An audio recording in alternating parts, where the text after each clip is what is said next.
C'est la belle dernière anecdote. On a reçu un mail écrit d'une manière très sobre, très simple, pas de fioriture dans le mail. C'était toi qui nous l'avais adressé. J'ai répondu alors que très honnêtement, les mails comme ça qui ressemblent à des mails un peu automatisés de gens qu'on connaît pas, je réponds jamais. Je sais pas pourquoi celui-là j'ai répondu. On s'est appelé et puis il y a eu quelque chose. Tu m'as déverrouillé dans ma tête des choses qui étaient complètement verrouillées. Tu m'as redonné une dynamique. Je pensais en fait être très dynamique. En fait, j'ai compris qu'il y avait encore. On pouvait passer un step à ce niveau-là. Tu m'as ouvert les yeux sur certaines opportunités de marché que nous, on pouvait avoir. On a la tête dans le guidon, on s'occupe de nos clients.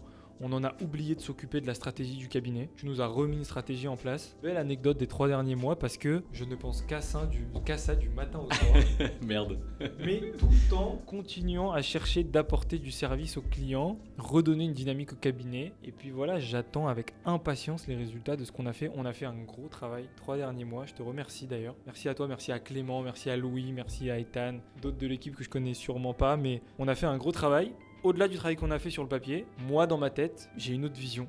J'ai des objectifs clairs, on les a construits ensemble, je sais où je veux aller, on va y aller, on va trouver le moyen d'y arriver. Bonjour à tous et bienvenue dans ce nouvel épisode du podcast Exco by Libéral Conseil. Je m'appelle Valentin Tonti-Bernard et j'ai décidé de créer ce podcast pour vous permettre de découvrir la vraie vie des experts comptables et surtout m'intéresser à leur business. Dans ces épisodes de podcast, vous découvrirez des experts comptables patrons de leur cabinet qui vont parler de leur parcours, de leurs chiffres, de leur développement, de leur marge, de leur chiffre d'affaires, de leur stratégie, tout en totale transparence. Libéral Conseil, c'est un cabinet de conseil en stratégie à destination exclusive des professions libérales réglementées. Notre objectif, il est assez simple, c'est de permettre aux professions libérales d'atteindre leurs objectifs en utilisant les méthodes de l'entreprise qu'on applique à la spécificité de chacune des professions. Et concrètement, on réalise pour eux des missions de conseil stratégique et des missions de conseil opérationnel au sein de leur activité pour traiter des sujets comme le développement commercial, les parcours des collaborateurs en interne, la mise en place d'outils tels que des CRM, des ERP. On va travailler beaucoup sur la finance de ces entreprises pour augmenter les marges, augmenter le chiffre d'affaires, augmenter les paniers moyens par client. On va mettre en place des process. Bref, on intervient vraiment aux profondeurs au sein de l'activité pour faire en sorte que nos clients réussissent mieux. Si ce podcast vous plaît, n'hésitez surtout pas à le partager sur LinkedIn, à vos confrères, à vos consoeurs, à vos amis, à lui mettre 5 étoiles sur Apple Podcast et surtout à écouter le prochain. Bonne écoute. Eh bien écoute, bonjour Raphaël Azan, je suis ravi de te recevoir, déjà pour plusieurs raisons, parce que c'est la première fois qu'on se rencontre en vrai. Je t'avais invité à une soirée Lefebvre Dalloz où tu m'avais fait le plaisir de pouvoir être présent au cercle des experts comptables chez Ouillard. On travaille ensemble depuis quelques mois, mais c'est la première fois alors qu'on vit dans la même ville qu'on se rencontre et ça me fait vraiment super plaisir. Salut Raphaël Azan. Bah écoute, merci à toi Valentin, merci de me recevoir. Content de te voir aussi en vrai. C'est vrai qu'on a travaillé avec les équipes d'Orama dernièrement, ça se passe super bien, content de venir dans tes locaux. Et ouais, désolé pour la soirée Lefebvre, j'ai dû partir vite. Mais merci pour l'invitation. Il y a aucun problème. Alors toi du coup tu es aujourd'hui associé au sein du cabinet HR et Associés. Est-ce que tu peux nous expliquer un petit peu ton parcours, pourquoi tu es devenu expert comptable et ce qu'est le cabinet HR Associés ? Ouais, bien sûr. Alors initialement j'avais pas vocation forcément à être expert comptable, ça n'a jamais été une envie. J'étais assez bon en maths à l'école, donc naturellement j'ai fait une licence maths appliquée à la fac sans savoir vraiment où j'allais. Puis après très rapidement il y avait très vite que des potentiels profs de maths autour de moi, donc il fallait que je trouve une solution pour m'extirper. Et donc j'ai, sous les conseils de ma belle-sœur qui est expert comptable, basculé en école de commerce à PSB, je sais pas si tu connais. Paris School of Business. Voilà, Paris School of Business. Là-bas j'ai intégré le master CCA, ça s'est fait assez naturellement. Puis le DSCG, puis le DEC. Et puis en parallèle de ça, j'ai eu une vie de famille qui s'est construite assez rapidement. Je me suis marié j'avais 20 ans. Incroyable. Donc fallait faire bouillir un peu la marmite. Et donc fallait vite trouver une alternance. J'ai trouvé, avec une connaissance que j'avais, un travail en apprenti dans le cabinet HR Associés. Donc ça a été mon premier et j'espère mon dernier cabinet dans lequel je vais travailler. Il m'a embauché, j'étais apprenti. Et puis très rapidement, je suis tombé face à quelqu'un qui m'a ouvert les portes, qui m'a vite proposé de rentrer dans le capital du cabinet. J'étais jeune, j'avais peu d'expérience, mais j'avais envie de faire. C'était un petit cabinet. Je l'ai intégré en 2017. On était 4-5 personnes. Il l'avait monté suite à une séparation avec son ancien associé. Donc il y avait une petite clientèle. Il y avait à peu près 300 000 euros de chiffre d'affaires, donc petit cabinet à taille humaine. Je suis arrivé, le cabinet se développait bien, donc j'ai intégré le capital. Et puis après, La machine a été lancée. À deux, on a énormément développé. Et on s'est multiplié par plus de 10 en l'espace de 7 ans. Aujourd'hui, on est une vingtaine de collaborateurs. L'associé avec qui j'ai fait un gros bout du chemin, il n'est plus avec nous puisqu'il est parti vivre à l'étranger. Mais j'ai une autre associée aujourd'hui, ça se passe bien, on a fait une très belle croissance, on est content. Et donc là maintenant, on essaie de construire un avenir un peu plus tracé avec des objectifs clairs. Très clair. Est-ce qu'on peut revenir vraiment donc, sur ce passage? Donc en 2017, tu intègres le cabinet HR Associé qui était fait pour toi, parce que en fait, Raphaël Hazan, c'est les mêmes initiales. Qu'est-ce que tu fais quand tu arrives au sein de ce cabinet? Qu'est-ce que tu vois du métier? Est-ce que c'est ce que tu attendais finalement en te dirigeant vers cette profession ou pas du tout? En fait, je m'attendais à rien. J'arrive, il y a une belle ambiance, on est une petite équipe, c'est sympa, on se ressemble à peu près tous. Et non, je ne sais pas à quoi m'attendre. Je fais des études, il faut que je gagne un peu de sous, donc j'arrive, j'apprends la compta basique. Je suis apprenti comptable, j'apprends à connaître les clients, comment on s'adresse à un client, c'est quoi les réflexes de la comptabilité. Et puis l'associé, il était jeune, il était dynamique, il faisait beaucoup de choses, etc. Et il m'a pris un peu sous son aile. Donc j'ai vite appris, au-delà du métier de comptable, le métier d'expert comptable. La relation avec le client, qu'est-ce qu'il faut lui dire, quelles sont les attentes d'un client aujourd'hui. Et puis on avait une clientèle assez jeune. Donc ça bougeait pas mal.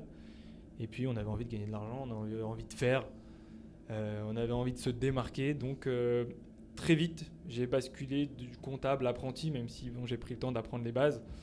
En finalement 2-3 ans, je me suis retrouvé à un petit peu piloter et gérer le cabinet avec lui. Donc l'apprentissage s'est fait très vite. Pas parce que j'étais particulièrement doué, mais parce que j'ai eu la chance d'avoir quelqu'un en face de moi qui m'a ouvert les portes rapidement. Alors moi je te connais un peu et des experts comptables j'en rencontre quand même beaucoup. Tu es particulièrement doué. Alors techniquement j'ai pas les capacités de pouvoir l'évaluer évidemment. Je suis pas du tout contrôleur qualité et j'ai très peu de bases en comptabilité, en fiscalité et sur tous les métiers que tu peux réaliser.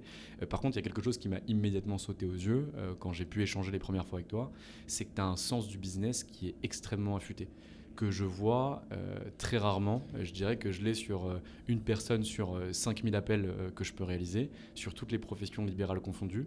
Et je me demande d'où est-ce que ça vient. Est-ce que c'est de l'inné ou est-ce que c'est de l'acquis? Est-ce que c'est ce mentor, si on peut l'appeler comme ça, qui t'a vraiment formé, qui t'a montré comment finalement avoir un excellent relationnel, ou c'est quelque chose que tu as toujours eu? Parce que pour moi, c'est la clé d'un très bon patron. Un bon patron, avant de savoir gérer son entreprise, etc., c'est un patron qui sait vendre. Et toi, tu sais vendre. Et ça m'a vraiment impressionné. Écoute, on fait du business. Les experts comptables, on fait du business, mais on le fait d'abord pour nos clients. Et je pense que le secret un petit peu de ce métier, c'est d'essayer d'être un repère, d'être un boost, d'abord pour le business de nos clients. Si on arrive à les booster, à leur donner l'aspect business, certains l'ont naturellement, certains l'ont moins. Pour certains, on est juste une oreille, pour certains, on est un vrai coach. Pour d'autres, on est un technicien, pour d'autres, on est tout à la fois. Donc le but, c'était d'apprendre comment le business fonctionne, de pousser les clients et bien sûr, c'est évident, on fait aussi du business pour nous-mêmes. Donc est-ce que c'est inné, est-ce que c'est le mentor, est-ce que c'est du travail? Je pense que c'est un peu de tout.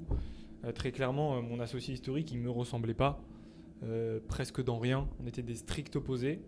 Mais je pense qu'on a su prendre le meilleur de chacun. Il m'a déverrouillé certaines choses, je lui en ai déverrouillé d'autres. Et aujourd'hui... non, je me sens à ma place. On fait du business d'abord pour nos clients et après ça devient un bon business pour nous. Je pense que c'est le secret des cabinets d'expertise comptable. Mais moi je trouve ça excellent et je pense que sans parler de l'avenir de la profession ou quoi que ce soit, qui sera un sujet qu'on abordera plus tard dans le podcast, je pense que ta vision de l'expert comptable est la bonne et la façon dont tu l'exerces est la bonne, parce qu'en réalité, au-delà de remplir les obligations réglementaires et fiscales de tes clients, ce que vous faites normalement tous plutôt bien, tu n'es pas simplement le conseil du dirigeant, mais tu vas beaucoup plus loin que ça, et j'espère que tu me permettras de donner cet exemple, mais tu t'es rendu compte à un moment donné qu'il y avait un de tes clients qui était en difficulté et que Libéral Conseil pouvait aider ce client. Immédiatement, tu fais une mise en relation pour aider ce client et aider tes clients. Tu t'inscris vraiment dans un mandat d'intérêt commun avec eux pour faire en sorte qu'ils puissent avancer, qu'ils puissent aller de l'avant et qu'ils puissent aller toujours plus haut. Et pour ça, n'hésite pas à ouvrir ton réseau pour faire en sorte de mettre tes clients en lien entre eux, mais aussi avec des tiers que tu connais pour faire en sorte qu'ils puissent aller encore plus loin que ceux-là où ils sont aujourd'hui. Et ça, je ne le vois jamais. Complètement. En fait, on est un cabinet de base classique. On fait de la compta, du juridique, du social, du conseil, de la fiscalité, ce que tout le monde, tous les cabinets en France font. Là où on se démarque et là où on a envie de se démarquer, c'est justement dans ce que tu dis. En fait, on essaye de créer un maximum de synergie entre nos clients, nos partenaires, etc. On est des partenaires business. Moi, je dis toujours à mes équipes et au cabinet, en fait, on est un cabinet comptable, mais on est aussi une conciergerie de l'argent. Quel que soit le problème que vous avez qui touche de près ou de loin à votre portefeuille, perso, de la société, etc., on a souvent une réponse. Pourquoi ? Parce qu'on voit beaucoup de monde, parce que le portefeuille client grandit et souvent, il ne faut pas hésiter à mettre en relation. Ça déverrouille des choses. Voilà, on a eu l'expérience avec toi. Ce client, j'ai trouvé que tu pouvais répondre à ce besoin, donc j'ai pas hésité à le prescrire. Ça comporte aussi des risques, parce que plus on a d'interactions, plus on peut se tromper, et plus on peut se retrouver au milieu de certaines relations dans lesquelles on n'a pas souhaité être et responsable de choses parfois, mais ça fait partie de ce business.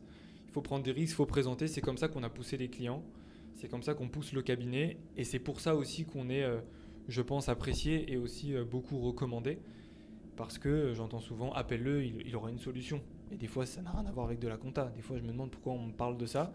Et au final, je me trouve à avoir la solution. Donc, la solution. Donc, on a été pris un peu à notre propre jeu, à vouloir toucher à tout. On s'est retrouvé un peu dans tout. Et aujourd'hui, c'est un peu la marque de fabrique du cabinet. Mais moi, c'est ce que me disent les plus grands patrons que j'ai pu rencontrer, que ce soit dans les professions libérales réglementées ou même dans tout autre secteur d'activité. En fait, tu conserves un client ou tu obtiens un client où le client ne te quitte pas parce qu'en réalité, tu lui trouves une solution à une problématique qui sort de ton secteur naturel. Parce qu'en réalité, tu connais des gens, tu connais certaines choses, donc du coup, tu vas pouvoir faire des mises en relation. Et tu vois, les plus grands avocats, par exemple, qui font du M&A, tu leur demandes mais pourquoi tel patron d'industrie n'est jamais allé voir un autre cabinet. Et en fait, quand tu discutes avec lui et qu'à 3h du matin, tu es encore avec lui, il t'explique qu'en réalité, c'est parce qu'il lui a sauvé un divorce. Ou c'est parce que dans sa procédure de divorce, il a trouvé quelque chose qui faisait qu'il ne perdait pas la moitié de son industrie pour la donner à son conjoint ou à sa conjointe. Et en fait, il te dit, il sera éternellement reconnaissant parce que moi, je m'occupe de ses fusions et de ses acquisitions. Mais étant donné que sur le plan personnel, j'ai réussi à lui sauver les fesses, il ne partira jamais. Et moi, je pense que tu es dans cette veine-là et que c'est vraiment une bonne vision des choses. Le but, c'est pas d'essayer de les mettre dans un contexte de dépendance surdimensionnée. En fait, l'objectif, au départ, il est assez sain. Le but, c'est de répondre à de la demande, c'est d'accompagner le client. Alors, je te dis la vérité, dans la profession, c'est très discuté parce que c'est extrêmement exigeant. Le client t'appelle, parfois, il ne sait plus quelle heure il est, mais il t'appelle quand même. Des fois, je suis encore au lit, mon téléphone il sonne. Donc c'est extrêmement exigeant. Tu es là pour répondre à des questions auxquelles tu n'as pas vocation à répondre. Mais il y a toujours le pendant, c'est que le client il s'attache, il trouve des réponses et donc il est de plus en plus fidèle. C'est plus juste l'expert comptable qui fait les déclarations et qui a une technicité dans les comptes et puis point barre. Non, on est le vrai partenaire business, il s'attache à nous et donc on a très très peu de clients qui quittent le cabinet, sauf dans des cas précis ou quand on est OK pour qu'ils s'en aillent. Pour être assez franc. Et donc, ouais, il y a la contrepartie de tout, mais c'est comme dans tout dans la vie. Il faut savoir où tu mets tes intérêts et ce que tu as envie de faire. Ouais, complètement. C'est comme ça qu'on pousse le cabinet. Il y a des cabinets qui ont des stratégies différentes, qui font très bien leur travail, qui sont reconnus pour ça. C'est pas la direction qu'Acher Associé prend, c'est pas la direction que je veux lui faire prendre aussi. Donc on est content d'aller sur ces services-là et on veut au contraire les accentuer. Je suis complètement aligné. Est-ce que tu peux revenir sur l'association que tu as eue, donc du coup avec le premier associé qui t'a pris en tant qu'apprenti et qui a décidé de partir vivre à l'étranger. Comment ça s'est passé, les discussions par rapport à l'association ? Comment est-ce que tu as pris du galon au sein de l'organisation jusqu'à en devenir l'associé principal aujourd'hui ? En fait, c'était un personnage avec énormément de qualités.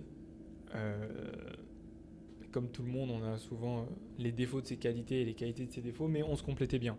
Il m'a ouvert la porte et en fait, c'est mon tempérament. J'ai vite pris la main sur la gestion, sur les ratios du cabinet, standardiser un peu les process, les automatiser, soucieux d'avoir du temps pour répondre aux clients et pas être seulement campé et sur des tâches extrêmement chronophages qui prennent du temps et qui font perdre la valeur ajoutée au métier. Donc, j'ai énormément dynamisé autour de ça. Et donc, ça crée de la valeur. Et j'ai eu la chance d'être en face de quelqu'un où, en fait, tu crées de la valeur, il te donne encore plus de place. C'est quelqu'un qui n'avait pas de problème à déléguer, à faire, etc. Parfois même un peu trop. Mais il m'a laissé faire en fait. Et en fait, j'ai naturellement pris la main sur beaucoup de choses et je me suis retrouvé vite à la tête du cabinet avec lui, avec la moitié du capital. En quelques années, c'était fait. Et le cabinet a énormément grossi rapidement. Donc on a aussi fait des opérations de croissance externe, on a racheté une clientèle en dehors de Paris. C'était une très belle expérience, on a fait des erreurs mais on a beaucoup appris.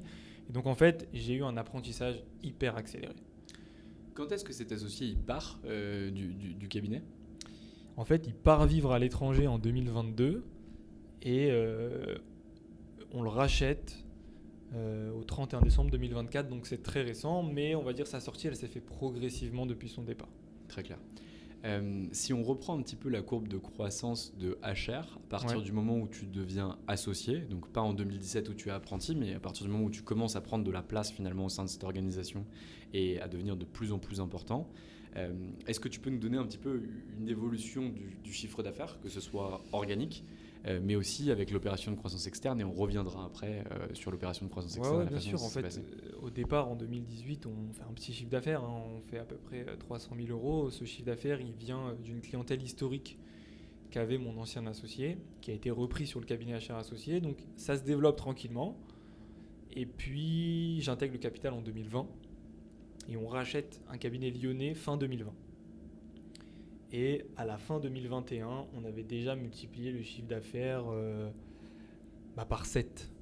Et donc 2 millions 100 fin 2021. 2 millions 100 fin 2021 ou fin 2022, je ne sais plus. Mais l'opération de croissance externe, c'était beaucoup d'expérience d'un coup.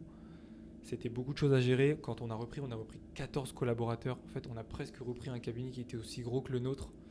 Donc il fallait engranger énormément. C'était mal structuré. C'était pas rentable. La session s'est mal passée avec le prédécesseur, donc beaucoup de choses à gérer en même temps, plus le cabinet parisien qui était en ébullition, donc beaucoup de choses à gérer en même temps, une très forte expérience, je m'en sers aujourd'hui, prêt à racheter d'autres cabinets, prêt à revivre la même chose. C'est un message qui est passé. Ouais, on est rodé. Bon, aujourd'hui il y a peu de cabinets à vendre, mais on sait pourquoi. Et donc, très forte croissance les 3-4 premières années, on va dire. Et puis après, une croissance un peu plus organique sur 23-24. Et là, je pense qu'on parlera des objectifs après, mais là, on essaye de prendre un tournant. Bon, on peut en parler même maintenant. Allez, c'est quoi les objectifs à venir du cabinet HR et c'est quoi les ambitions ? Écoute, les ambitions, c'est toujours les mêmes. Servir encore plus de clients, les servir bien. On a soif de développement. J'aime connaître les entrepreneurs. J'aime voir mes clients se développer, j'aime leur faire gagner de l'argent, j'aime faire des bons deals, j'aime les présenter entre eux, j'aime quand ça bouge. Donc, dans cette logique-là, on veut faire grossir le cabinet, bien sûr. On ne va pas se cacher, le but c'est de faire grossir le cabinet. Le secteur, il est en ébullition, on est contacté de partout. Tu es un des premiers qui m'a contacté parce que le secteur, il bouge, tout le monde le sait, c'est pas un secret. Donc, l'objectif, c'est de faire grossir le cabinet au maximum, mais en préservant ce qui a fait notre force, l'identité du cabinet, la belle image qu'on a, la proximité qu'on a avec les clients. On ne peut pas se découper en 10, mais on peut, avec des bons process, avec des bonnes personnes, continuer à dupliquer le modèle tout en gardant un modèle de proximité. Moi, je reçois mes clients. Je parlais avec une expert comptable, on est assez proches, on est en famille. Elle me disait, mais est-ce que tu vois tes clients ? Et en fait, je les vois tous les jours, mes clients. Ils viennent au bureau, je les vois tout le temps. Ils arrivent certains à travailler à distance. Moi, je trouve que c'est impossible, en tout cas dans le modèle dans lequel on est. Donc l'objectif à très très court terme, les 3-4 prochaines années, c'est de continuer à booster le chiffre d'affaires avec les clients qu'on a et avec des nouveaux. Et donc si on parle chiffres concrètement, aujourd'hui HR Associé, c'est à la clôture, je ne sais pas si tu clôtures au 31 décembre 2025, mais c'est combien de chiffre d'affaires à la fin de 2025 ? Et l'objectif à 5 ans, c'est combien de chiffre d'affaires ? Le chiffre d'affaires à la fin 2025, on va être entre 3,5 et 4 millions d'euros. Okay. Donc un chiffre d'affaires qui s'est bien consolidé la dernière année, les 2 dernières années même, pour plein de raisons. Donc là, on a beaucoup restructuré, on a recréé une image cabinet, on s'est construit énormément par du bouche à oreille. On n'était que sur recommandation, etc. Donc là, on travaille une stratégie d'acquisition client un peu différente. Et l'objectif à combien ? 5 ans, t'as dit ? Ouais. 5 ans, c'est 10 millions. 10 millions. Voilà, Ok. ça va faire 10 millions. Donc il reste un RAF, Il y a un gros gap. un reste à faire de 6 millions, mais c'est une croissance que vous pouvez obtenir au vu de ce que vous avez déjà fait. 300 000 euros en 2018, passer à 3 millions et demi, 4 millions en 2025, Ouais. avec une courbe de croissance que vous êtes en train de réaccélérer grâce aux actions que vous mettez en place, dont on pourra parler. Parce qu'on voit que les cabinets aujourd'hui, en dessous de 2 millions d'euros, ont une croissance de chiffre d'affaires qui est inférieure à 6%. Au-dessus de 2 millions, on est aux alentours de 10%. Donc ça ne sera pas suffisant pour atteindre les objectifs. On doit être sur des croissances qui avoisinent les 25 ou 26% pour pouvoir atteindre l'objectif que vous avez ciblé. Comment justement vous allez pouvoir battre le marché et faire en sorte de pouvoir continuer à croître de cette manière-là? En fait, je ne sais pas s'il faut battre le marché. En fait, il y a un marché, il y a de la demande et on est dans un métier où si on travaille bien, on est recommandé. Alors, excuse-moi, quand je parle de battre le marché, je veux dire battre les statistiques qui Ouais, existent sur le ok. secteur de l'expertise comptable, où en gros les cabinets qui font au-dessus de 2 millions font 10% de croissance. Toi, tu es au-dessus de 2 millions, tu veux faire 25% de croissance. Quelle va être ta secret sauce, ta clé pour aller chercher le chiffre? Tu la répéteras pas du coup. Non, t'inquiète, personne ne le verra. Je pense qu'en fait, on va faire comme on a toujours fait. On peut pas avoir la même stratégie pour passer de 300 000 à 3 millions que pour passer de 3 millions à 10 millions. C'est pas les mêmes mécanismes de croissance et donc il va y avoir des choses à modifier. On est en train de les modifier pour être capable de passer dans une autre sphère. Maintenant, le secret, c'est pas un secret, c'est juste tout simplement difficile à mettre en œuvre dans le secteur, mais c'est quelque chose sur lequel on attache beaucoup d'importance, c'est toujours avoir un coup d'avance sur la capacité à engranger du business. En fait, le recrutement, c'est compliqué aujourd'hui dans ce secteur. Et nous, au cabinet, on est un cabinet un peu atypique. C'est une vraie grande famille, le cabinet, et l'objectif, c'est de faire grossir la famille avant que le cabinet en ait besoin. Je parlais ce matin avec mon associé. J'ai reçu une recommandation à embaucher. On n'a très clairement pas du tout besoin. On va juste se rajouter de la masse salariale pour rien. Mais le secret, comme tu as dit, c'est de l'embaucher quand même, en fait. C'est de l'embaucher quand même, de parier qu'on va avoir de la demande derrière. On va en avoir. Et donc, j'ai déjà la solution. Et donc, en fait, quand je parle aux clients, quand je vends, quand je déploie une stratégie, je suis serein parce que je ne vais pas aller tout de suite pour courir derrière chercher de la ressource. Je l'ai déjà le lendemain matin, la mission elle démarre, le client il voit que ça bouge et en fait c'est comme ça qu'on a toujours fait et c'est comme ça que je veux faire. Donc, finalement c'est pas très grave d'avoir 2-3 personnes en plus qui sont pas débordées. L'objectif c'est qu'ils le soient au bout de 6 mois. Voilà. Très clair. Et donc tu recrutes toujours en fait en amont pour faire en sorte d'avoir les bras qui puissent, les bras et les cerveaux qui puissent absorber finalement la croissance de chiffre d'affaires comme quelqu'un qui gère bien sa boîte, quoi. Après je dis pas que c'est facile, hein. Parfois on a des carences, on doit combler, mais globalement on essaye d'être dans cette politique là et c'est pas seulement d'avoir la ressource pour faire, c'est que moi j'ai la tranquillité d'esprit au moment où j'ai un client en face de moi de pouvoir lui vendre avec beaucoup de sérénité, avec beaucoup de facilité parce que je sais de toute façon que j'ai la solution. Et que je ne vais pas lui vendre quelque chose où après je ne vais pas être en capacité de réagir et je ne vais pas lui répondre au téléphone. Non. En termes de positionnement sectoriel, est-ce que vous en avez choisi un en particulier ou est-ce que vous avez des positionnements sectoriels ou pas du tout? Est-ce que tu travailles par exemple plus sur le secteur de la restauration, sur le secteur de l'hôtellerie, dans l'immobilier, avec l'industrie? Est-ce que tu as des positionnements sectoriels ou pas? On n'a pas choisi, on ne s'est pas positionné au départ. On était un petit cabinet, on s'est développé, donc on prenait ce qui venait. Par la force des choses, quand tu grossis, tu peux te permettre certaines exigences. Donc tu, entre guillemets, nettoies un petit peu pour conserver les clients les plus qualitatifs, etc. Ça c'est un secret pour personne. Maintenant, oui, au fil du temps, on a certains gros clients qui se sont retrouvés être des clients dans de la promotion immobilière, dans du e-commerce, dans du transport. Et donc, par la force des choses, plus on les côtoie, plus on connaît ce business-là. On connaît les subtilités, on connaît la technicité à avoir derrière sur le plan comptable, fiscal, etc. Donc, on est devenu un peu des spécialistes de certaines professions, mais ça n'a jamais été voulu. Je ne veux pas me fermer à certains secteurs d'activité. On est ouvert à tout. Aujourd'hui, on a les moyens de connaître à peu près tout très vite, contrairement à, je pense, il y a quelques années. Donc aujourd'hui, avec ce qu'on a comme outil au cabinet, on peut très vite apporter des réponses techniques dans à peu près tous les secteurs. Donc volontairement, on ne veut pas se cantonner à un secteur. En plus, très honnêtement, c'est moins sympa. Ouais, intellectuellement derrière, tu t'embêtes Bah plutôt. ouais, ça devient vite chronophage en fait. Et on aime bien toucher à tout. Et est-ce que tu utilises par exemple des stratégies d'account-based marketing? Donc je vais t'expliquer ce que c'est si jamais c'est pas le cas. Tu te rends compte par exemple que tu as un client, donc tu parlais du secteur de logistique et du transport. Dans la logistique et le transport, et tu te rends compte que ce client-là, en réalité, tu aimes bien bosser avec lui. Ses problématiques sont des problématiques pertinentes.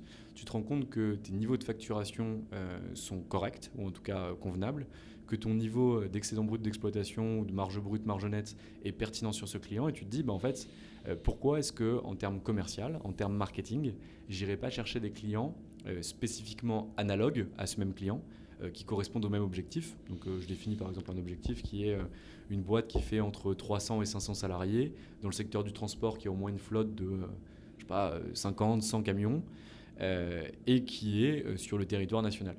Tu identifies les différentes entreprises qui collent à ces secteurs et tu as une démarche active à destination d'entreprises nommément désignées pour faire en sorte de les rentrer comme clients grâce au premier client que tu as. Est-ce que ça, tu as cette démarche-là? C'est une très bonne question. J'étais assez fermé sur la réponse que je vais te donner à cette question. Je suis en train de m'ouvrir à différentes réponses, notamment que c'est Libérol qui m'a un peu poussé à la réflexion autour de ça. Donc on va tenter l'aventure sur cette stratégie un peu d'acquisition client. Mais la vision que j'ai toujours eue aujourd'hui, c'est qu'en fait, il n'y a pas de bons secteurs et de mauvais secteurs. Il y a des bons clients et des moins bons clients. Vous avez des clients qui tout simplement valorisent le service que vous fournissez. Ça fait d'eux des bons clients, qu'ils soient dans le transport, dans l'hôtellerie, dans le déstockage, dans le e-commerce, dans la pompe funèbre, dans l'automobile, dans des professions libérales, médicales, n'importe quoi. J'ai aujourd'hui chez HR Associés des bons clients, des moins bons clients, mais oui, il y a des secteurs qui payent mieux que d'autres. Mais en fait, c'est pas important. Ma vision, ça a toujours été, il n'y a pas de gros clients et de petits clients. Chaque client, il en a pour son argent. Et en fait, le client qui paye X euros par mois, il est servi pour X. L'essentiel, c'est qu'il soit bien servi pour X. Et celui qui paye 2X, il est tout simplement juste 2 fois mieux servi. Ou peut-être pas 2 fois mieux, mais 2 fois plus servi. Et moi, j'ai du temps pour X et j'ai du temps pour 2X. Simplement, ce n'est pas le même volume de temps. Et ça a toujours été la stratégie du cabinet. Et je ne néglige pas les petits clients. Parce que j'ai eu des tout petits clients qui sont devenus des très gros. Et j'ai eu des tout petits clients qui m'ont présenté des très gros clients. Donc en fait, on néglige personne. L'essentiel, c'est d'avoir une mission équilibrée pour chacun. Mais le sujet sectoriel, on l'expérimente avec vous. Très clairement, on a mis ce qu'il faut pour voir ce que ça donne. Sur cette stratégie-là dont tu parles, on n'a pas du tout le recul aujourd'hui pour apprécier, mais je pense que ça devrait porter ses fruits, on espère. On espère également. L'ADN que tu portes, moi j'achète à 100%. Mais j'ai l'impression qu'elle est compliquée à faire ruisseler au niveau des équipes. Aujourd'hui, tu disais en préambule du podcast que vous étiez une vingtaine de collaborateurs en interne. Tu as une associée qui s'appelle Roama Elbaz, avec laquelle tu travailles. Comment est-ce que tu fais pour que l'ADN que toi tu portes, cette vision de proximité, de réactivité, de mise en relation permanente, de curiosité et de soif finalement de business pour tes clients et aussi pour HR, puisse exister auprès de tes collaborateurs et de ton associé? En fait, je me suis jamais posé la question et le but n'est pas que tout le monde ait la même ADN que moi. Et d'ailleurs, chacun a sa propre ADN au cabinet. Tu as parlé de mon associé, elle a sa propre façon de faire. On a des différences, c'est ce qui fait notre force. Et en fait, le but, c'est pas que les collaborateurs épousent l'ADN de l'associé. Chacun apporte quelque chose. Je pense peut-être que je me trompe, mais c'est à moi de donner le rythme. Je veux créer de la proximité, donc je tends la main au client, je lui montre que je suis capable de lui fournir cette typologie de service. Soit il adhère, soit il adhère pas. La majorité, c'est qu'ils adhèrent et que même ils adorent. Et qu'après, à moi de trouver la bonne ressource pour que je puisse faire ce taf-là dans des bonnes conditions. Alors bien sûr, les collaborateurs, ils s'inspirent un peu. Ils sont proches des clients, les clients ont des facilités à les appeler, etc. Mais en fait, il ne faut pas que ce soit poussif, il ne faut pas que ce soit forcé. il me voit faire, il duplique un petit peu, mais l'objectif, c'est pas qu'il duplique non plus à 100%. Chacun est à sa place au cabinet, chacun fait bien son travail. Et puis la proximité, elle est souvent plus avec l'expert comptable qu'avec le collaborateur, ou du moins sur des sujets qui n'ont rien à voir. Les collabs, ils vont gérer l'aspect technique du dossier, etc. Quand moi, je vais avoir des discussions vraiment qui vont aller beaucoup plus loin et beaucoup plus large. Plus loin, et ça va aller, c'est parfois même de la vie privée, parce que ça déborde très vite. Mais ça, par exemple, c'est pas ce que mes collabs font, et je pense pas qu'ils veuillent le faire, et ils n'ont pas d'intérêt et de valeur ajoutée à le faire. Et puis c'est pas leur rôle non plus, je pense, au sein de l'organisation. Et donc, ce que je lis entre les lignes, en réalité, c'est l'exemplarité et le modèle que tu fournis. En fait, ils vont faire preuve d'un peu de mimétisme par rapport à la façon dont ils te voient interagir avec les clients, etc. Et ils vont adosser ça, finalement, à leur être propre pour faire en sorte de trouver leur place. Et ça se fait en bonne intelligence. Je pense que c'est la clé. En fait, tu ne peux pas imposer ce que t'es pas.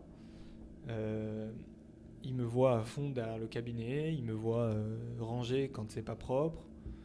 Je fais tout, il n'y a pas de sous-tâche au cabinet. Tout ce qu'il faut faire doit être fait. S'il n'y a personne pour le faire, je vais le faire.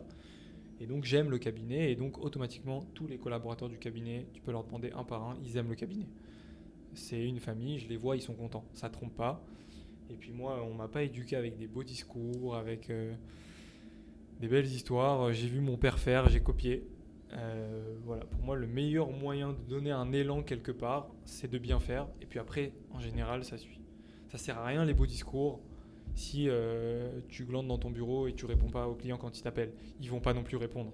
D'ailleurs, lorsqu'on se met à râler sur un client ou deux, parce que ça arrive toujours dans les cabinets, le collaborateur, on sent tout de suite qu'il prend de la distance avec le dossier. Ah, pourquoi ? Parce que l'associé, il a râlé sur lui, et donc c'est pas un bon client, et donc il est embêtant, et donc il appelle pour rien, et donc etc. Et c'est vraiment une chose à pas faire. Ouais, je suis d'accord. Voilà. L'exemplarité, c'est toujours la clé. Comment vous êtes outillé au niveau du cabinet ? Est-ce que vous avez choisi une solution plutôt qu'une autre pour gérer vos clients ? Est-ce que vous êtes plus sur, je sais pas moi, Sage, ACD, Penny Lane, Time ou d'autres outils en interne ? Quel est le choix que vous avez fait et pourquoi vous avez fait ce choix ? Alors les outils, c'est un vrai sujet parce qu'il y a des outils qu'on peut mettre en place ou sur lesquels on peut switcher rapidement. Et il y a des outils comme par exemple le logiciel comptable, je pense que c'est une question pour tous les cabinets. On se met à l'utiliser, on le connaît, les collabs le connaissent, et puis plus le cabinet grandit, et plus c'est compliqué de le changer, parce qu'il y a un travail monstre au niveau du traitement de la donnée à faire, on n'a pas envie de le faire, il faut reformer tout le monde, etc. Donc on est encore sur Sage, je ne sais pas si c'est le meilleur, je ne crois pas, en tout cas on le maîtrise, les collabs le connaissent. On a eu très clairement la flemme de changer au moment où on pouvait encore le faire. Et plus ça avance, et plus c'est compliqué de le faire. Donc à un moment, je vais devoir y passer. Mais plus généralement sur les outils, on essaye d'être à la pointe, d'avoir les outils les plus performants, de proposer aux clients des solutions. Je fais un exemple très simple. Il y a un gros tournant sur la facturation électronique. Il fallait tout de suite se pencher sur le sujet. On n'a pas polémiqué 4 heures au cabinet. On a trouvé le bon partenaire, on a déployé l'outil auprès de tous les clients. Ils ont aujourd'hui tous une solution à leur disposition pour être conformes, pour faire leur facture, pour qu'il y ait un lien avec le cabinet, pour que l'automatisation se fasse, pour les embêter le moins possible sur le traitement comptable. Pareil en social, il y a la star des logiciels sociaux que tout le monde a. Et donc voilà, dès que j'estime qu'un outil peut se greffer au cabinet sans fondamentalement changer la vie des collaborateurs et apporter de la valeur, je le mets en place. On en a mis certains en place qu'on a retirés parce que les collaborateurs n'en voulaient pas. Je l'ai trouvé pourtant très bien, mais il ne faut pas forcer un collab à un truc qu'il ne veut pas utiliser. C'est qu'il ne trouve pas l'intérêt dedans. Et on a, dès le début, dès mon arrivée au cabinet, j'ai énormément processé le cabinet, mis en place des process de suivi, etc. Donc on a comblé beaucoup de trous. On était capable très rapidement d'être assez autonome là où beaucoup de cabinets vont avoir des galères de suivi, ils ne savent plus combien ils ont de dossiers, ils ne savent plus les échéances sur chaque dossier, qu'est-ce qu'ils ont fait, qu'est-ce qu'ils n'ont pas fait, leur avancement, etc. C'est un vrai casse-tête pour les cabinets qui ont du volume. Nous, on a pris ce problème, j'ai pris ce problème à bras-le-corps dès qu'on était encore tout petit en fait, que je me suis attaqué à ça. Je me suis dit, ça va être un sujet quand on va grossir. Donc on a plutôt bien construit la méthode. Et donc, des outils qui se sont avérés être des outils révolutionnaires de gestion pour les cabinets comptables, finalement, nos collabs n'ont même pas adhéré à ces outils-là. et on les a tout simplement retirés. Donc on a Parce ce qu'en qu'il faut. réalité, les process étaient bien faits, ça avait bien été travaillé, et ça, c'est un point qui est excellent que tu évoques là, parce qu'il y a des cabinets qui prennent, de mon point de vue, le problème dans le mauvais sens, c'est-à-dire qu'ils attendent d'avoir une top line qui est suffisante, donc un chiffre d'affaires à 1 million, 1,5 million, 2 millions, et là, ils décident de mettre en place de la gestion de projet. Mais en réalité, ça freine de façon drastique leur croissance, et ils prennent 2 ou 3 ans dans la vue pour de la gestion de projet derrière, pour des problématiques de prod, et ça crée de la clientèle qui est aussi mécontente. Donc je pense que c'est vraiment une très bonne solution. Je ne l'ai pas fait parce que j'avais une vision à long terme. Je l'ai fait parce que c'était dans ma nature. En fait, j'aime bien que chaque chose soit dans un tableur à sa place.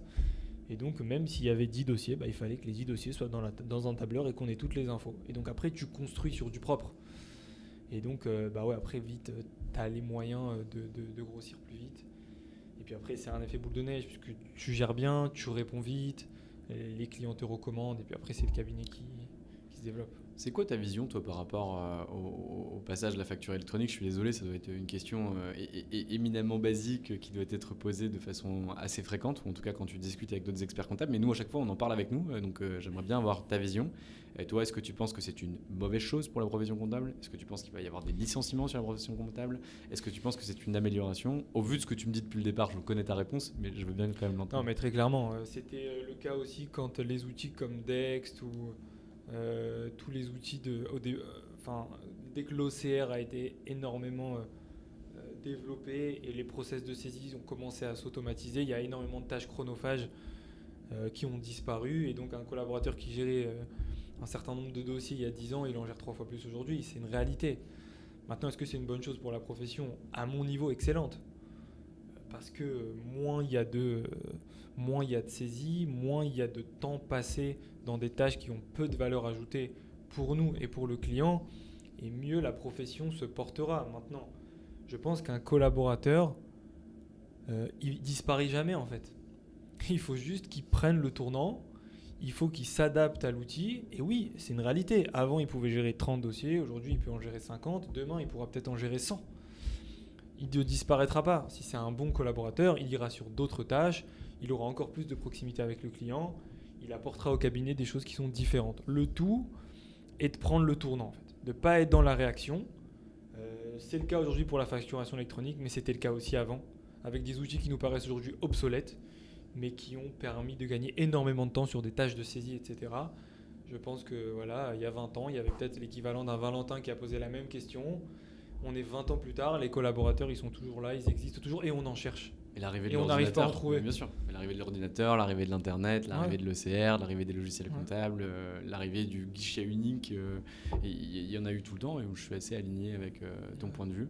Même si l'IA, certains parlent d'une évolution, d'autres parlent même d'une révolution, vraiment une nouvelle révolution technologique et plus une révolution industrielle.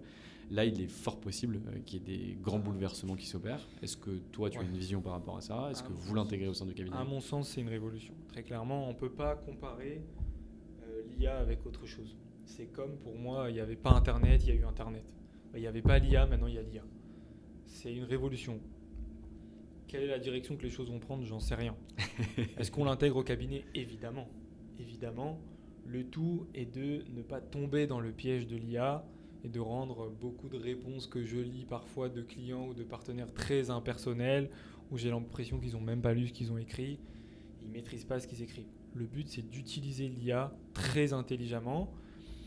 À l'époque, la différence se faisait sur quel est l'expert comptable qui va trouver la réponse à la question le plus vite, ou qui va présenter le bon avocat pour le bon problème ou pour le bon litige. Aujourd'hui, on a les réponses plus vite, très clairement. On trouve plus rapidement les réponses à nos questions. Donc la réponse, elle est différente. On va se démarquer des concurrents ou des confrères différemment. Voilà, je pense que c'est là où il faut bien réfléchir. Faut donner des réponses différentes, personnalisées. On a les moyens de faire mieux, puisqu'on trouve les choses plus vite. On trouve à peu près tout ce qu'on cherche. Donc on doit faire mieux. En fait, ça doit pousser la profession vers le haut. Ça doit pas... on ne doit pas se reposer sur nos lauriers parce qu'aujourd'hui, on a des outils qui nous permettent de travailler plus vite. Non, on doit pousser, apporter plus. C'est ce que je te disais, et c'est pour ça qu'on s'inscrit dans une vision comme ça. Parce que si tu te dis, je suis un cabinet comptable qui fait de la saisie, qui fait des déclarations, qu'est-ce que tu vas être dans 10 ans ? T'es mort. Je ne sais pas si on est mort. Mais en tout cas, je sais que si on prend une direction différente, dans 10 ans, on sera là et on sera encore plus fort, on apportera encore plus de valeur et on fera grossir le cabinet. La distinction aujourd'hui entre ton chiffre d'affaires récurrent et le chiffre d'affaires dit exceptionnel, est-ce qu'elle est importante chez toi au vu de la position vraiment de conseil, de proximité et de stratège que tu as vis-à-vis de tes clients? On aime bien, les experts comptables, rendre un peu tout récurrent. Parce qu'il y a un vrai problème dans le métier. Je déborde un peu sur la question, mais en fait pour moi il est là le point central. C'est que quand on a la vision que a HR Associés aujourd'hui, on est dans des missions all-inclusive. On a un forfait récurrent que le client paye tous les mois. Mais en fait, il est délimité dans un contrat, mais personne ne le lit ce contrat et tout le monde pense que tant qu'on me répond, je peux pousser la machine. Et donc on demande et on pousse les questions les unes derrière les autres et plus il y a de la réponse et plus ça devient un peu démesuré. Donc le tout est de trouver un équilibre dans le forfait récurrent. Alors c'est très vite compliqué de dire à un client là on n'est plus dans le forfait récurrent, on est dans de l'exceptionnel. La frontière elle est dure à poser. Délimiter, c'est un travail du quotidien avec tous les clients, mais on est obligé de le faire. On est obligé de le faire parce que vu la manière dont on travaille, on propose tout, en fait on nous demande tout et puis il n'y a plus de limite. Et puis il n'y a plus de distinction de la valeur parce que c'est pas de la même chose que de traiter le régalien et de faire les déclarations fiscales que en réalité de trouver une solution, par exemple d'un de tes clients qui pourrait racheter un autre client. On est sur de la banque d'affaires, sur une vente à 10 millions. On en a déjà parlé ensemble. Ouais, bien sûr. Un client qui va voir un avocat parce qu'il a déjà un redressement fiscal de 500 000 euros et que le problème il est déjà là et qu'il ne dort plus, tu comprendras facilement que la solution qui va être trouvée par l'avocat dans la tête du client, elle vaut beaucoup plus d'argent que moi quand j'arrive 3 ans avant, lui dire attention, si on ne fait pas ça, on va se retrouver avec les 500 000 de redressement, viens on fait ça en amont, ça va te coûter tant. Tu as compris qu'il n'a plus du tout la même appréciation de la valeur, pour autant il gagnera beaucoup plus à m'écouter qu'à aller voir un avocat une fois que le problème est déjà là. Oui, c'est vraiment l'application de l'adage, mieux vaut prévenir que guérir. Absolument, simplement compliqué à valoriser. Donc le tout c'est de trouver un équilibre avec chaque client. Voilà. Il y a des clients qui ont beaucoup de besoins, il y en a qui en ont moins, il y en a qui sollicitent pour tout et pour rien, il y en a qui sollicitent pas du tout, qui sont hyper autonomes. Et donc en fait, la politique du cabinet, c'est d'avoir un forfait adapté. C'est de ne pas se dire, ok, à chaque fois que je vais décrocher, je vais facturer. C'est insupportable pour tout le monde, pour nous, pour le client. Il a peur d'appeler à la fin alors que le but, c'est pas ça. C'est au contraire qu'on ait les réponses et qu'on le pousse. Il grossit, on grossit. Donc on adapte les forfaits pour que le client il soit à l'aise avec son forfait et qu'il puisse demander plus que de la compta. Ça, je comprends bien le raisonnement, je comprends bien la pertinence et aussi le mandat d'intérêt commun entre toi et ton client. Mais comment, de façon objective, ça fonctionne? C'est un peu au doigt mouillé où tu te dis en fait, lui, je lui ai fourni beaucoup de valeur sur N-1. J'ai été extrêmement présent pour lui, il m'a posé beaucoup de questions. Donc son forfait qui était, je raconte une bêtise, à 500 € mensuels, je vais le passer à 800 € ou à 1000 € mensuels. Comment ça se passe? Tu as raison, on est souvent dans la réaction. Okay. On a beaucoup donné pour un client, l'année a été difficile avec lui dans le bon sens du terme, il y a eu du volume, etc. On réagit l'année suivante. On a perdu, mais c'est pas grave. Peut-être qu'on a tort, mais on fonctionne comme ça. Je préfère dire au client voilà ce qui s'est passé, voilà le nouveau volume, voilà ce que je te propose pour la suite, que lui dire non, on va revenir 6 mois en arrière. On l'a jamais fait, on le fera pas. Je veux pas le faire, je veux que le client soit à l'aise. Et ça crée pas des distorsions de temps à autre avec tes clients où par exemple sur N-1 tu fournis un gros volume, mais en réalité sur N le volume a diminué parce qu'il y a moins d'exceptionnels, etc. Et à la fin de l'année il vient te voir et te dit écoute Raphaël, tu m'as pris 20 000 € sur N, je t'ai appelé 3 fois dans l'année, ou peut-être 10 fois dans l'année. Ça arrive. C'est des discussions qui arrivent. Heureusement, c'est très très rare. Les clients, ils sont bons joueurs. Il suffit juste de bien leur expliquer quand on réagit un an en retard, il ne faut pas qu'eux ils réagissent un an en avance aussi. Voilà, il faut que ce soit assez équilibré. Ça monte, on monte, ça descend, on descend. Il n'y a pas de problème. Tu ne fonctionnes pas en fonction du chiffre d'affaires ou en fonction de l'EBITDA? Je ne fonctionne pas en fonction du chiffre d'affaires parce que vous avez des clients qui font 10 millions de chiffre d'affaires qui sont assez rapides à gérer et vous avez des clients qui en font 2 et c'est un casse-tête et ça prend un temps fou. Donc non, on ne fonctionne pas au chiffre d'affaires. On vend du temps malgré tout. Alors on vend du temps, on vend de la technicité, on vend des solutions, on vend du coaching, on vend parfois des présentations, on vend plus que du temps. Mais finalement, si on s'arrête sur le temps que va passer un collaborateur sur un dossier, on ne peut pas l'indexer au chiffre d'affaires, c'est pas logique. Pour moi, tu vends de la valeur et en fait, le temps, il est imputé à toi, il est une charge, mais c'est tout. C'est concrètement quelle est la valeur que tu arrives à vendre vs le temps que tu y passes. Ça, c'est ta charge, mais c'est pas ce que tu vends. Après, ça va dépendre des prestations, très honnêtement. On ne peut pas tout mélanger. Quand vous vendez une optimisation fiscale, vous amenez une économie. Et donc, cette économie, elle a une valeur. Alors que quand vous avez passé 1 heure au téléphone avec un client à le coacher parce qu'il a un petit coup de mou, finalement, vous avez vendu 1 heure de temps. Donc, à chaque prestation, ses bons honoraires. Le tout est que le client soit à l'aise, qu'il valorise. Parce que voilà, on estime qu'on apporte. Donc, on doit être valorisé pour ce qu'on apporte. Et globalement, les clients reconnaissent assez bien la valeur en dehors de certains, mais globalement, non, ils sont contents. Donc ça, tu disais qu'il y avait une stratégie pour passer de 300 000 à 3 millions, mais aussi une stratégie pour passer de 3 millions à 10 millions. Je suis complètement aligné par rapport à ça. La stratégie que tu évoques, c'est-à-dire le rehaussement des honoraires sur N-1 sur N, pour moi, elle fonctionne de 300 000 à 3 millions. Parce qu'en réalité, tu as un BFR qui est bien maîtrisé, etc. Ce qui est peut-être plus compliqué de 3 à 10, parce qu'en réalité, les chiffres sont beaucoup plus importants et les charges corrélativement vont aussi augmenter. Et deuxième chose, tu ne vas pas pouvoir gérer 10 millions sur ta tête. Il va falloir nécessairement pouvoir trouver des bras pour pouvoir gérer et trouver. Et donc peut-être que, alors je ne sais pas si vous souhaitez vous associer ou si vous souhaitez recruter des salariés, directeurs de mission ou autres pour pouvoir gérer un certain nombre de portefeuilles, peut-être qu'avec la vista, l'instinct de Raphaël et le lien de Raphaël avec les clients, ça fonctionne, mais peut-être qu'avec le futur directeur de mission, le futur associé qui va arriver, ça ne fonctionnera plus. Est-ce que ça, tu y as déjà pensé, comme c'était le cas de processer les activités quand tu as commencé ? Oui, clairement, ça va être l'enjeu. Ça va être de voir comment moi, je vais me défaire de certaines missions que j'opère au quotidien qui me prennent du temps, qui aujourd'hui peuvent être déléguées. Il faudra trouver les bonnes personnes. Est-ce que ça va marcher ? Est-ce qu'on va perdre un petit peu de l'identité du cabinet sur les clients que je ne gère pas ? Mais en fait, il y a des clients que mon associé gère et elle les gère très bien. Et c'était pourtant des clients que je gérais avant. Elle a amené sa touche. Et en fait, on n'est pas du tout aujourd'hui dans une logique où elle gère des dossiers, je gère des dossiers. On gère tous les dossiers à deux. Alors bien sûr, les clients se dirigent naturellement vers l'un ou vers l'autre. On est l'interlocuteur privilégié, mais un client qui a besoin du côté de l'un ou de l'autre va le trouver au bout du téléphone. Il va appeler, il va trouver est-ce qu'on a envie de s'associer ? Très honnêtement, on a eu beaucoup de va-et-vient dans le capital ces derniers temps.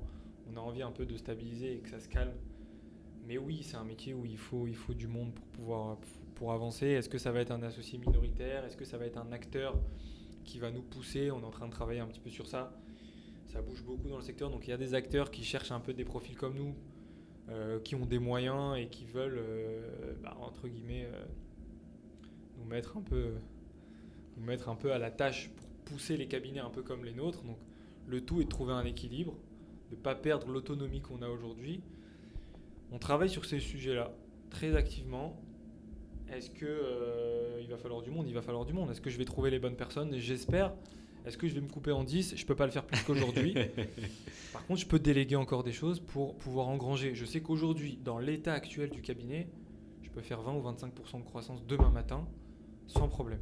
Et ça, aujourd'hui, c'est l'objectif tous les jours. Est-ce que je peux faire 20% de plus en me réveillant ? Si oui, ça va. Sinon, il faut que j'embauche, il faut que je trouve une solution pour pouvoir les faire.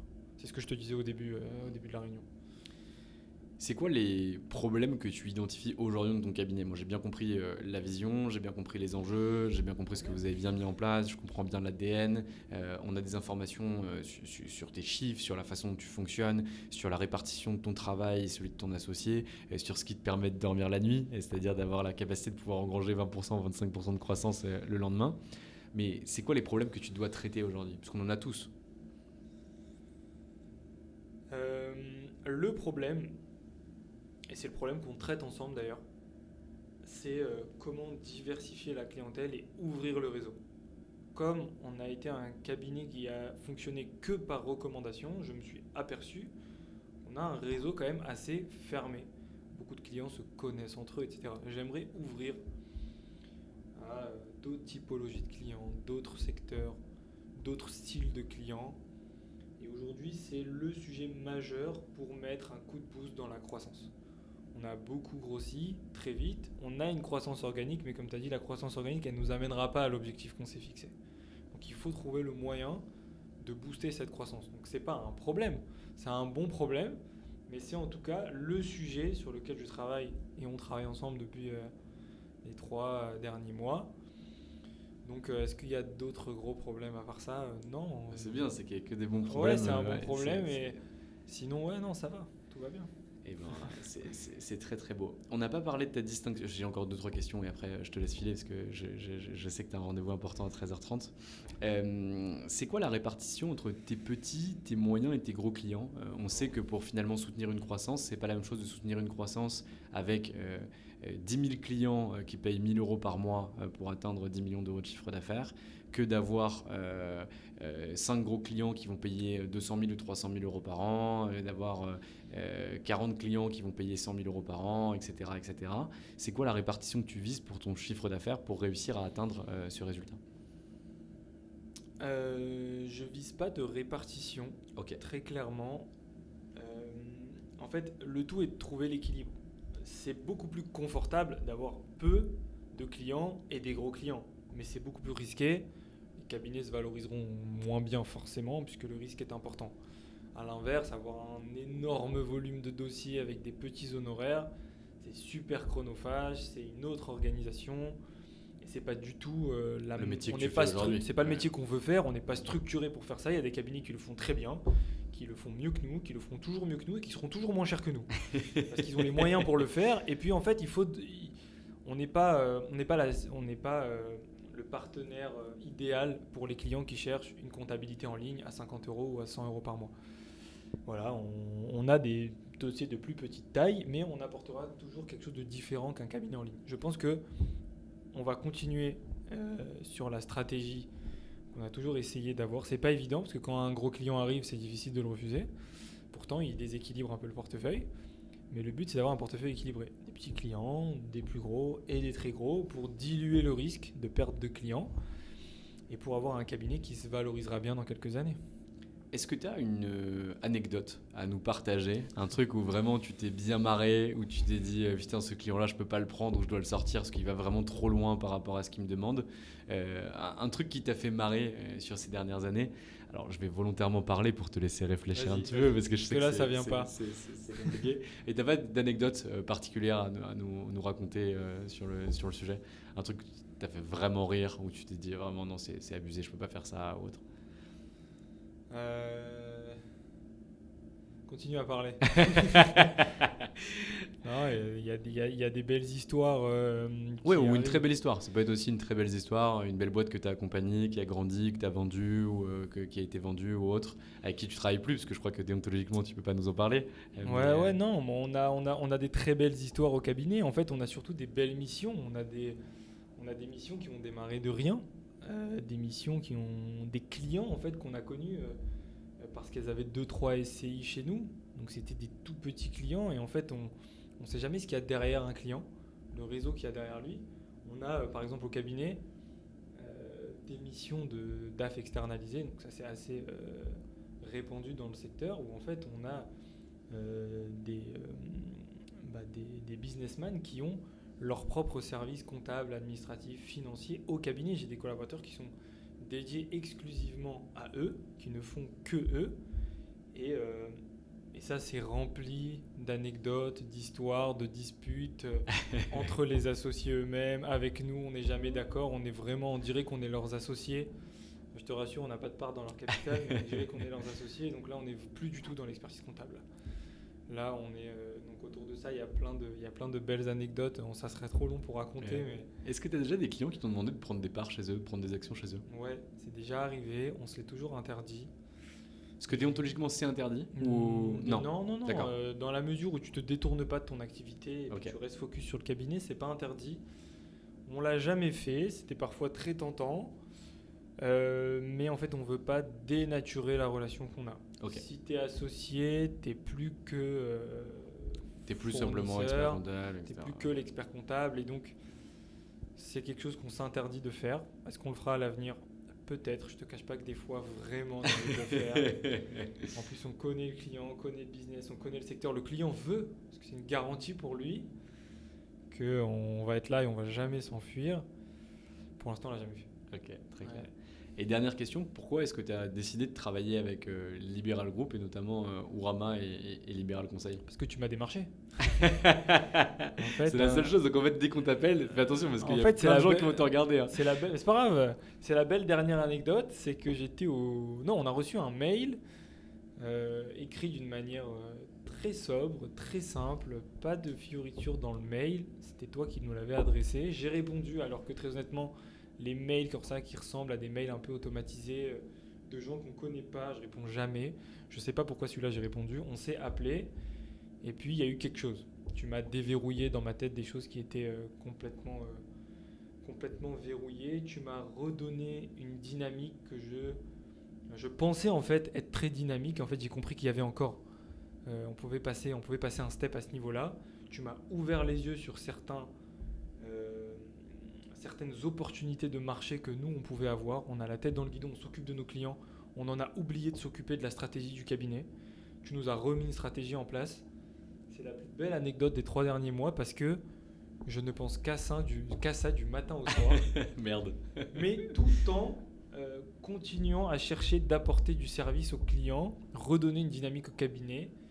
Et puis voilà, j'attends avec impatience les résultats de ce qu'on a fait. On a fait un gros travail les 3 derniers mois. Je te remercie d'ailleurs. Merci à toi, merci à Clément, merci à Louis, merci à Ethan, d'autres de l'équipe que je connais sûrement pas. Mais on a fait un gros travail. Au-delà du travail qu'on a fait sur le papier, moi dans ma tête, j'ai une autre vision. J'ai des objectifs clairs. On les a construits ensemble. Je sais où je veux aller. On va y aller. On va trouver le moyen d'y arriver. Merci beaucoup, ça fait hyper plaisir. Raphaël, je te souhaite d'atteindre tous tes objectifs. Nous, de toute façon, on te suivra jusqu'à l'atteinte des 10 millions et voire plus. J'espère. On espère avoir de la croissance externe, on espère avoir de belles personnes qui rentrent au sein de ton cabinet, d'avoir des clients qui continuent à se diversifier et surtout que tu ne perdras pas ton ADN qui est extrêmement difficile à conserver quand on devient de plus en plus gros, parce qu'on prend vraiment une casquette de fondateur, bâtisseur, mais aussi gestionnaire. Et de temps en temps, on perd cet ADN-là, donc promets-moi que tu la perdras jamais. Non, on la perdra pas. Et s'il faut mettre un frein dans la croissance, même si ce sera à contre-cœur pour conserver l'ADN, on mettra ce frein, mais je pense qu'on trouvera des solutions pour la garder. Magnifique. Raphaël, merci pour tout. Je te Merci souhaite à une très toi. belle journée Merci. et bon rendez-vous. Merci beaucoup.